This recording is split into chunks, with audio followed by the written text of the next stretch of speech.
Well, hello, my lovely students. So here is the next videos I promised. My apologies for not getting it out sooner. We have done some of this already, though. We did do equivalent fractions, but I'll go ahead and go through the notes here as well. But before that, we have least common multiple.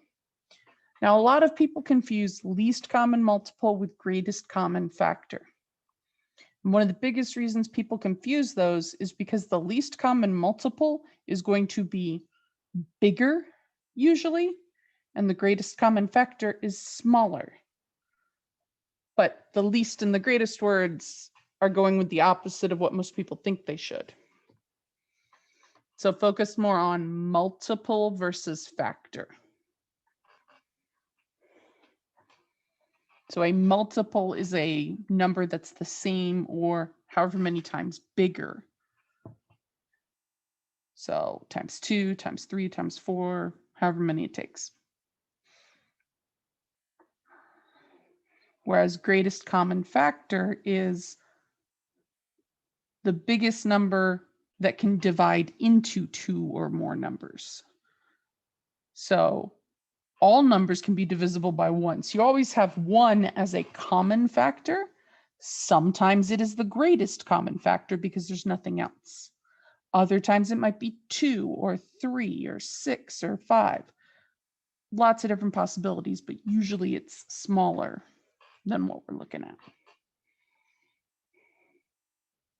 Okay, so least common multiples. When we have 2 or more numbers, we can write out, like here we have multiples of 10. And a nice lovely long list that my daughter has like 4 different songs for. All right, so 10 all the way up through 120. Multiples of 12. From 12 up through 120 and then on to 144. They listed the first 12 multiples. So a common multiple is always the product of the two numbers. So 10 times 12 is 120. 120 for sure is a multiple. And for a lot of the stuff we do, especially with the calculator, just having a common multiple is enough. You don't always have to find the least common multiple, but having the least one means the numbers aren't getting bigger. So you're keeping the numbers as small as possible, but still as big as you need them to go to do whatever task you're doing. Usually we use this when we're going to find a common denominator. So we like the lowest common denominator, but if you happen to pick a bigger one, you can do the whole problem. It just means you have to simplify your answer at the end to reduce it to lowest terms. It's not that bad. All right, so one way is to do this where you list them all out. That is tedious. There is a different way to do it that I much more prefer. So we're going to take each number and we're going to write them as a product of prime numbers. So this is the prime factorization. And then the least common multiple is the product of unique factors from both numbers. So this means I see everything that makes up my first number, everything that makes up my second number, and then I want to have a list where I can pull the stuff I need to make one number, put it back in, and pull the stuff I need to make the other number. But I don't want extra in my bag, just what I need to be able to make each number separately. So let's take a look at number 1. I'm saying it like that because we're going to see repeated factors and that confuses some people. Okay, so we have 9, which is 3 times 3. And we have 21, which is 3 times 7. Those are all prime, so we can't factor anymore. We've got that. So my least common multiple needs to have the numbers to multiply and make 9. So it needs to have 3 times 3. All right, so I got 3 times 3 in my bag. Now I also need to be able to make 21. I have a 3, but I don't have a 7. So I also need a 7 in my bag. So 3 times 3 times 7, which is 9 times 7 or 63. So 63 is the least common multiple.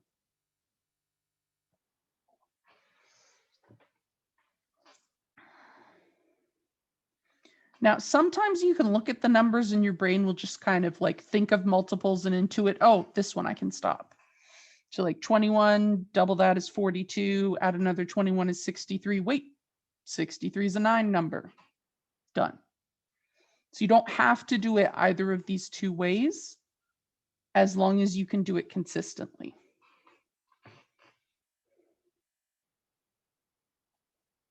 All right, so 15 and 25. Well, I know for sure there are 5s going on here. So 15 is 3 times 5. 25 is 5 times 5. So my LCM needs to have 3 times 5 and another 5 so I can make the 25. So that's 3 25s, 3/4 is 75. So that's my least common multiple. Ooh, I glanced at 4. That one's going to be crazy. Now 8 and 14. So 8 has some more factors going on. It's not just two numbers now. So 8 is 4 times 2, and that 4 is 2 times 2. So to get 8, I need 3 2s. So already for my least common multiple, I need to see 2 times 2 times 2. Now for 14, that is even, and it is 2 times 7. Well, I've already got 1 2, so I just need, I have more than 1 2, but I have at least 1, so that's all the 14 cares about. But it does still need that 7. So the 2 2 2 multiplies to 8. 8 times 7 is 56. Because it goes 5 6 7 8. It was my last multiplication fact that I could never remember, and that's how my dad got me to remember it. So I always pass it on. I think I've done it before, but it doesn't hurt to repeat it. Now the last one, 45 and 63. These are both highly composite numbers. All right, so let's start with 45. Well, it's a 5 number, so I know 5 is in there. And 45 is 5 less than 50, or 1 5 off of 10 5s, so it's 9 5s. Or I can just crunch it on the calculator. And then we know our 9 is 3 times 3. Now the 63. 6 plus 3 is 9, so this is also a 9 number. And it's 7 away from 70, so it is 9 times 7, and another pair of 3s. So a common multiple would just be to multiply all of those numbers together. But you notice how the 9 is repeated, or the pair of 3s is repeated? We don't need to list those.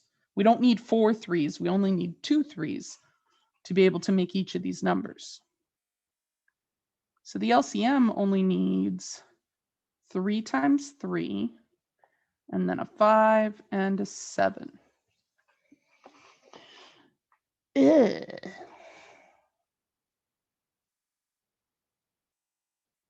Yeah. Sorry, brain was like, you can do it, you can do it. No, I can't.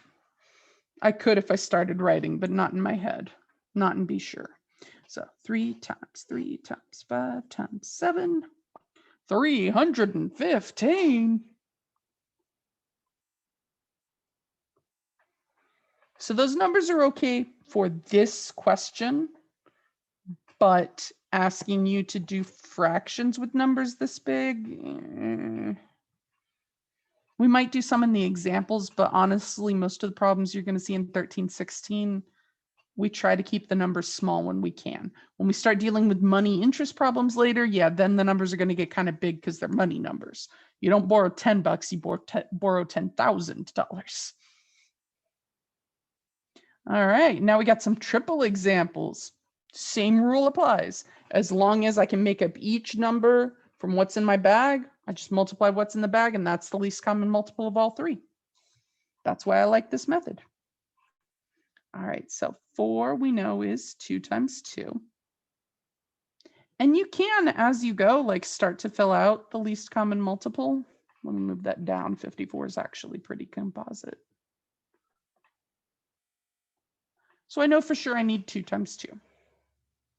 All right, now 15 is 3 times 5, which is not the same as 2 times 2. So I'm also going to need times 3 times 5. Good Lord.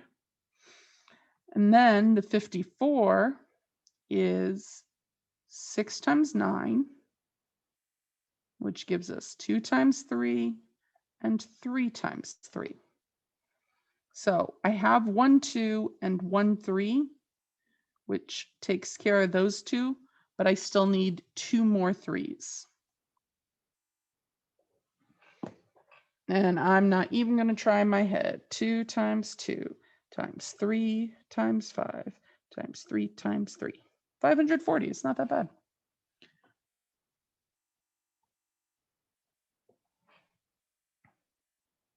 So it's 54, but it was missing a 5 and a 2.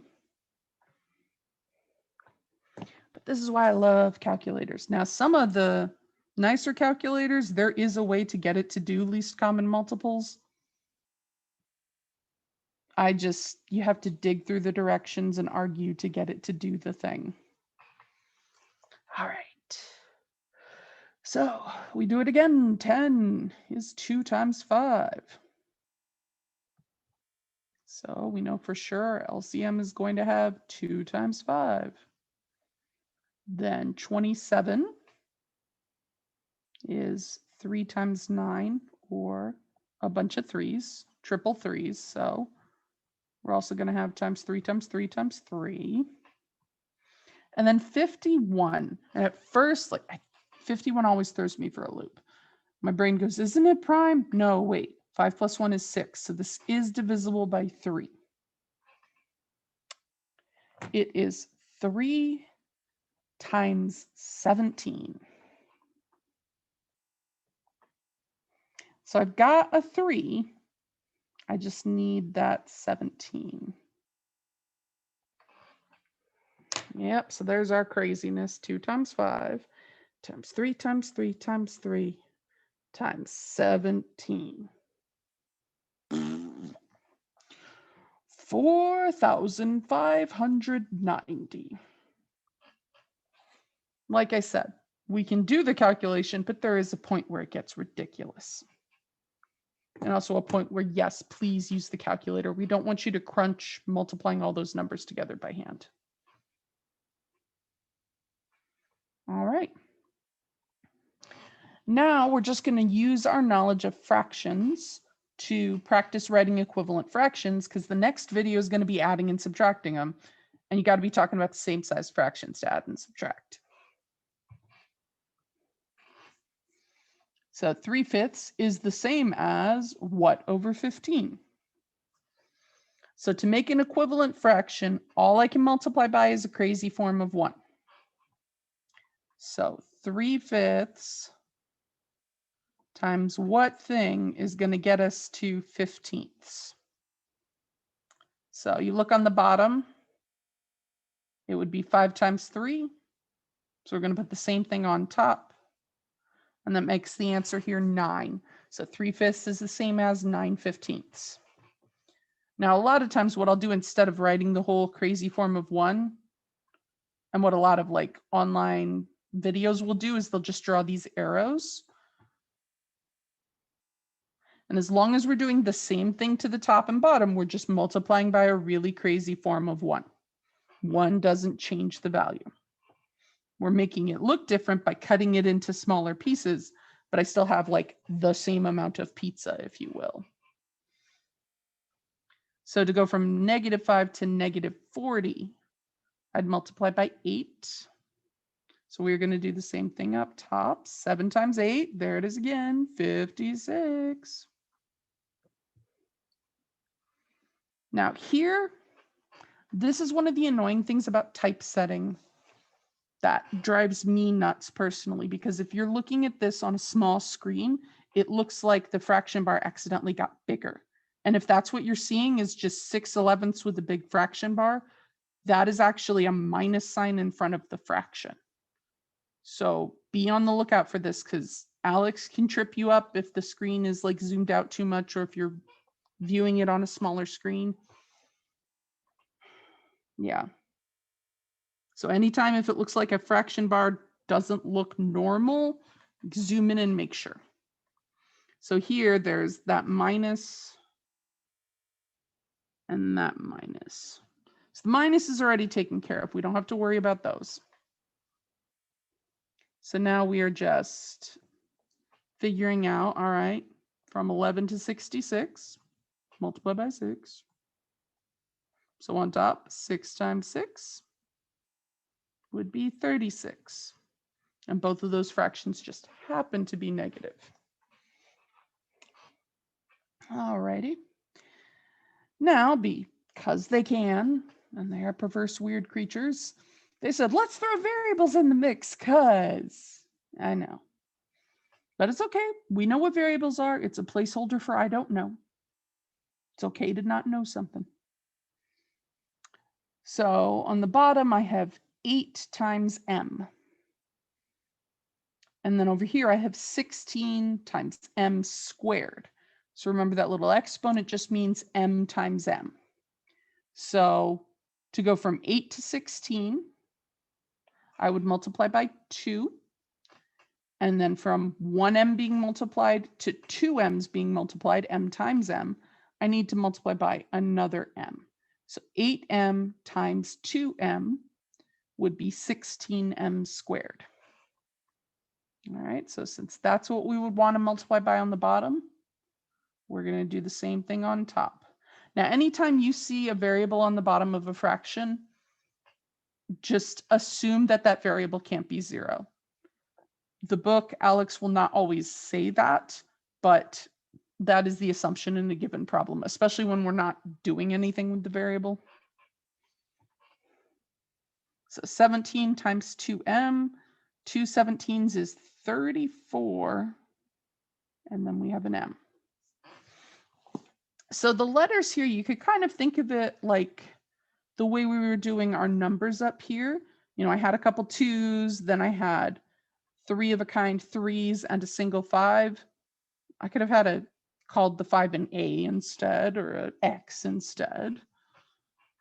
I wouldn't have been able to multiply the value of X in, but I could just smush it on there and be like, when I know what X is, I'll finish this.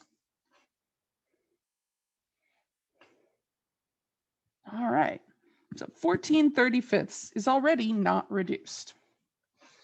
But we got to figure out what do we multiply by to get it up to 140x. Okay. So since 140 is even, like my brain's going to start with double 35. So 35 times 2 is 70. 70 I can get to 140. That's another double. So this is times 4.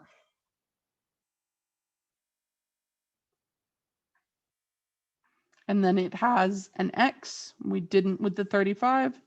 So we're going to also multiply by an x. So 14 times 4x. 6 carry a 1, 56. Really? 56?